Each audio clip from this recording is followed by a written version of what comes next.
The bombing of Pearl Harbor on December 7th, 1941 struck terror in our hearts. America's sons went off to war. Here at home, Rosie the Riveter replaced her man at the factory. Patriotism was at its peak. Americans purchased war bonds, planted victory gardens, and sang songs like "Praise the Lord" and "Pass the ammunition." Nearly everything that Americans really like to eat, meat, butter, sugar, coffee, was strictly rationed. Material rationing impacted American fashion too.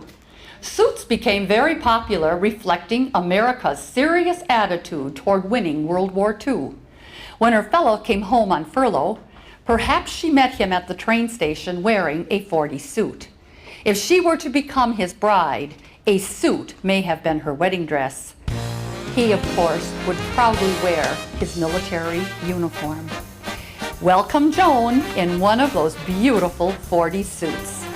Suits were the 40s fashion statement during the war years and beyond. This lovely beige suit reflects the smartly tailored look of the time with clean lines and a simple silhouette. Our outfit of this era would be incomplete without the essential fashion accessory, the fox wrap. Back then, women not only wore the fur of the animal, but the head, the tail, and even the feet. Can you remember sitting in church and seeing the lady in front of you, or perhaps even your mother's fur looking down at you? It's a wonder we weren't all scarred for life. And Joan's outfit includes her beautiful little perky hat with its darling little feathers. And look at that very sexy nose veil. She's also wearing the shoes that were made so popular in the 40s, the sandals with slingbacks, open toes, and a lovely Cuban heel. A great look for us back from the mid-40s. Thanks, Joan. Our sweet little Sarah is up again, and she also has a look from 1945. Isn't she just as sweet as she can be? This little dress would have virtually graced any event a woman needed to attend. The tapered waist is very figure-flattering.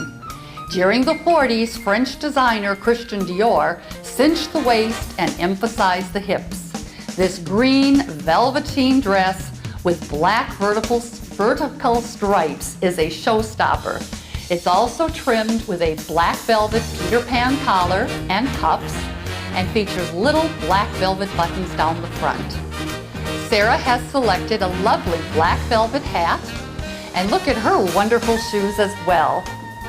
She's really styling. She's carrying her alligator handbag, and of course we still see that fashion necessity, her gloves. A great sweet look from the 40s. Ellen is next. During the war years, Rosie the Riveter wore coveralls to work in the factory during the day, but at night she changed out of them to go to the USO and entertain the servicemen. This lovely raspberry satin dress would have been the perfect ticket.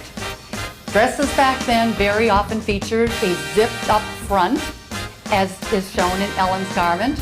It has lovely puffy sleeves that are actually quilted. In the back, it has a lovely self little tie, and her skirt has a lovely little swish to it, so as she's whisked around that dance floor, her dress is going to flow and be ever so charming and elegant. Ellen, I sure hope you find a handsome sailor at the USO this evening. Thank you.